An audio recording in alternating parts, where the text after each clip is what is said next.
আমরা ইতিমধ্যে বৈঠকখানায় ফিরে এসেছি। অনেক মাটিতে পাতা চাদরের উপর বসে পড়ে বলল, মিথ্যে কল্পনার প্রশ্রয় দিয়ে নার্ভাসনেস বাড়ানো, তার চেয়ে তাস হোক।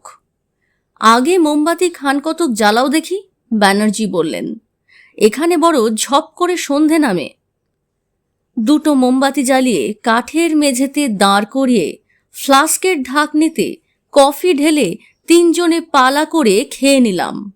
একটা কথা আমার কিছুক্ষণ থেকে মনে আসছিল, সেটা আর না বলে পারলাম না। ভূতের নেশা যে আমার ঘাড়ে কিভাবে চেপেছে সেটা আমার এই কথা থেকেই বোঝা যাবে। ব্যানার্জিকে উদ্দেশ্য করে বললাম, আপনি বলেছিলেন কর্নেল মার্সার এ বাড়ির ফার্নিচার কিনেছিলেন কিছু। তিনি যদি এতই কাছে থাকেন তাহলে তার বাড়িতে গিয়ে একটা জিনিসের খোঁজ করে আসা যায় কি? কি জিনিস? ব্যানার্জি প্রশ্ন করলেন। একটা বিশেষ ধরনের হাই ব্যান্ড চেয়ার। অনেক যেন একটু বিরক্তি হয়েই বলল, কেন বলতো, হঠাৎ এখন হাই ব্যাক চেয়ারের খোঁজ করে কি হবে? না, মানে ব্রাউন সাহেব বলেছেন ওটা নাকি সাইমনের খুব প্রিয় চেয়ার ছিল। সে ভূত হয়েও ওটাতে এসে বসতো। ওটা থাকতো ওই ফায়ার প্লেসটার পাশে। হয়তো ওটা ওখানে এনে রাখতে পারলে। অনেক বাধা দিয়ে বলল, তুই ব্যানার্জি সাহেবের ওই মরিস গাড়িতে করে হাই ব্যান্ড চেয়ার নিয়ে আসবি, নাকি তিনজনে ওটাকে কাঁধে করে আনবো?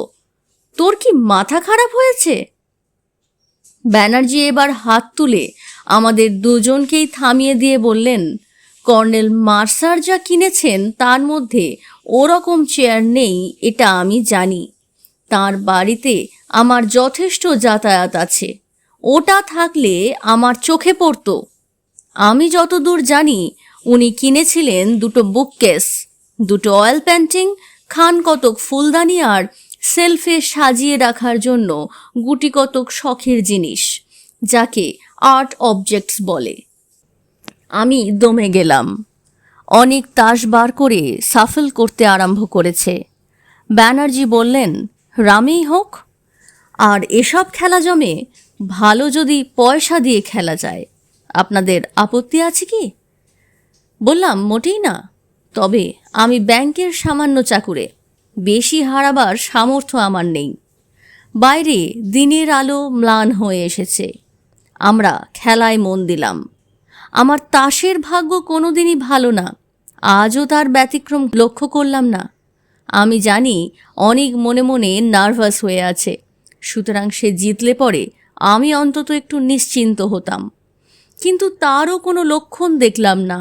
কপাল ভালো একমাত্র মিস্টার ব্যানার্জির। গুনগুন করে বিলিতি সুর ভাজছেন আর দানের পর দান জিতে চলেছেন। খেলতে খেলতে নিস্তব্ধতার মধ্যে একবার একটা বেড়ালের ডাক শুনলাম। তার ফলে আমার মনটা আরও যেন একটু দমে গেল। হানা বাড়িতে বেড়ালেরও থাকা উচিত নয়। কথাটা বলাতে ব্যানার্জি হেসে বললেন, but it was a black cat. ওই প্যাসেজ দিয়ে হেঁটে গেল। ব্ল্যাক ক্যাট তো ভূতের সঙ্গে যায় ভালোই, তাই না? খেলা চলতে থাকলো। বেশ কিছুক্ষণের জন্য একবার মাত্র একটা অজানা পাখির কর্কশ ডাক ছাড়া আর কোনো শব্দ, দৃশ্য বা ঘটনা আমাদের একাগ্রতায় বাধা পড়তে দেয়নি। ঘড়িতে 6:30। বাইরের আলো নেই বললেই চলে। আমি একটু ভালো তাস পেয়ে পরপর দুবার জিতেছি, আর এক রাউন্ড রামি হয়ে গেছে ইতিমধ্যে। এমন সময় হঠাৎ একটা অস্বাভাবিক শব্দ কানে এলো। কে যেন বাইরের দরজায় টোকা মারছে। আমাদের তিনজনেরই হাত তাস শুদ্ধ নিচে নেমে এলো। অনেক এবার আরও ফ্যাকাশে। আমার বুকের ভিতরেও মৃদু কম্পন শুরু হয়েছে। কিন্তু ব্যানার্জি দেখলাম সত্যি ঘাবড়াবার লোক নন।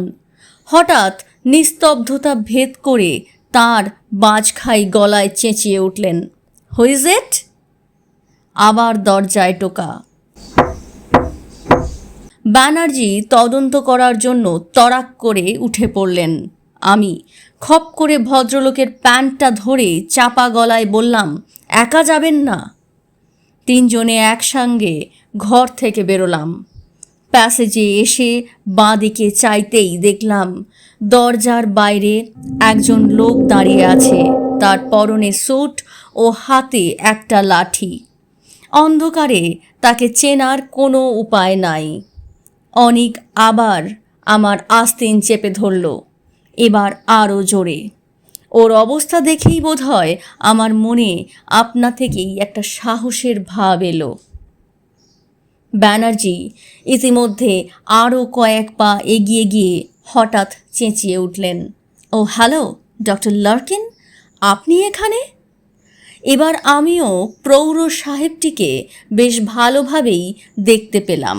অমায়িক সাহেবটি তার সোনার চশমার পিছনে নীল চোখ দুটোকে কুঁচকে হেসে বললেন, তোমার মরিস গাড়িখানা দেখলাম বাইরে, তারপর দেখি বাড়ির জানলা দিয়ে মোমবাতির আলো দেখা যাচ্ছে, তাই ভাবলাম একবার ঢু মেরে দেখে যাই তুমি কি পাগলামি করছো এই পোড়ো বাড়ির ভেতর।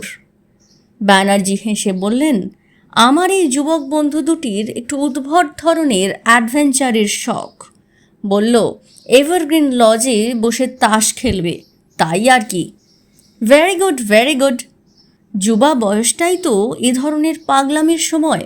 আমরা বুড়োরাই কেবল নিজেদের বাড়ির কৌচে বসে রোমন্থন করি। Well well, have a good time. Larkin সাহেব হাত তুলে গুড বাই করে লাঠি ঠক ঠক করতে করতে চলে গেলেন, আর সঙ্গে সঙ্গে দ্বিতীয়বার ভূতের আশা পরিত্যাগ করতে হলো। কি আর করি, আবার তাসে মনোনিবেশ করলাম। প্রথম দিকে প্রায় 4.5 টাকার মতন হারছিলাম। গত আধ ঘন্টায় তার খানিকটা ফিরে পেয়েছি। সাইমনের ভূত না দেখলেও শেষ পর্যন্ত তাসে কিছু জিতে বাড়ি ফিরতে পারলেও আজকের আউটিংটা কিছুটা সার্থক হয়। ঘড়ির দিকে মাঝে মাঝেই চোখটা চলে যাচ্ছিল।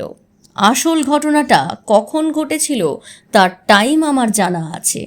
ব্রাউন সাহেবের ডায়েরি থেকে জেনেছিলাম যে সন্ধ্যার এই সময়টাতেই বাজ পড়ে সাইমনের মৃত্যু হয়। আমি তাস বাঁটছি। মিস্টার ব্যানার্জি তার পাইপে আগুন ধরাচ্ছেন। অনেক সবেমাত্র স্যান্ডউইচ খাবার মতলবে প্যাকেটটাতে হাত লাগিয়েছে। এমন সময় তার চোখের চাহনিটা মুহূর্তের মধ্যে বদলে গিয়ে সঙ্গে সঙ্গে তার সমস্ত অঙ্গ প্রত্যঙ্গ আড়ষ্ট হয়ে গেল। তার দৃষ্টি দরজার বাইরে প্যাসেজের দিকে। বাকি দুজনের চোখও স্বভাবতই সেদিকে চলে গেল। যা দেখলাম তাতে আমারও কয়েক মুহূর্তের জন্য গলা শুকিয়ে নিঃশ্বাস বন্ধ হয়ে গেল।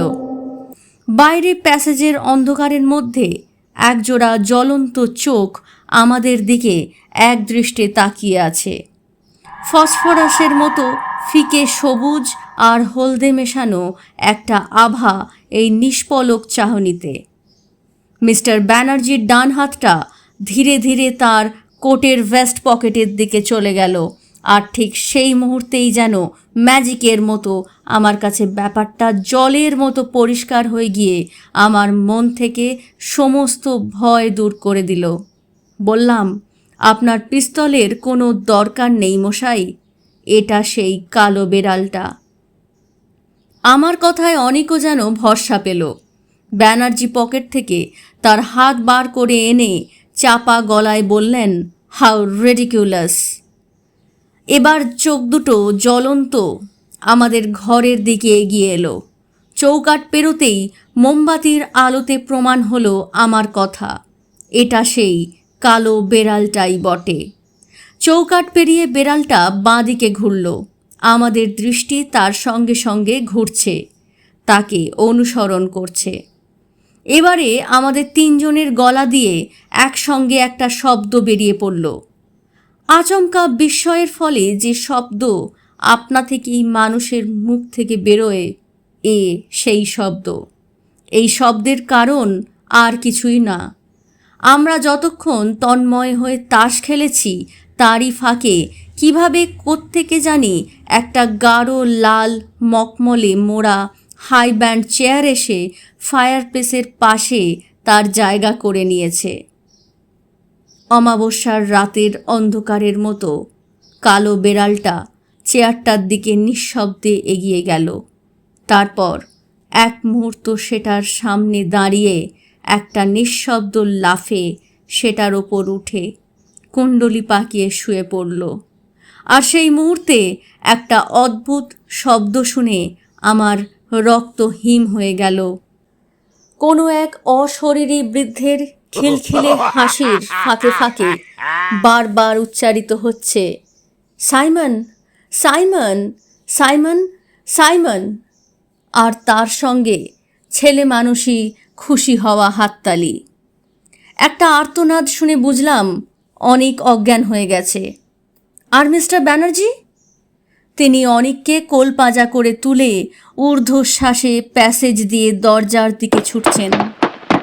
আমিও আর থাকতে পারলাম না। তাস, মোমবাতি, ফ্লাস্ক, চাদর, স্যান্ডউইচ সব পড়ে রইল। দরজা পেরিয়ে মাঠ, মাঠ পেরিয়ে গেট, গেট পেরিয়ে ব্যানার্জির মরিস মাইনার। ভাগ্যে ব্যাঙ্গালোরের রাস্তায় লোক চলাচল কম, নইলে আজ একটিমাত্র পাগলা গাড়ির পাগলা ছুটে কটা লোক যে জখম হতে পারত তা ভাবলেও গায়ে কাঁটা দেয়। অনিকের জ্ঞান গাড়িতেই ফিরে এসেছিল, কিন্তু তার মুখে কোনো কথা নেই। প্রথম কথা বললেন মিস্টার ব্যানার্জি। অনিকের বেয়ারার হাত থেকে ব্র্যান্ডের গেলাসটা ছিনিয়ে নিয়ে এক ঢোকে অর্ধেকটা নামিয়ে দিয়ে ঘর ঘরে চাপা গলায় বলে উঠলেন, সাইমন ওয়াজ আ ক্যাট। আমার নিজেরও কিছু বলার অবস্থা নেই, কিন্তু আমার মন তার কথায় সায় দিল। সত্যি, ব্রাউন সাহেবের বুদ্ধিমান, খামখেয়ালি, অভিমানী, অনুগত, আদরের সাইমন, যার মৃত্যু হয় বজ্রাঘাতে আজ থেকে 113 বছর আগে, সেই সাইমন ছিল আমাদের আজকের দেখা একটি পোষা কালো বেড়াল।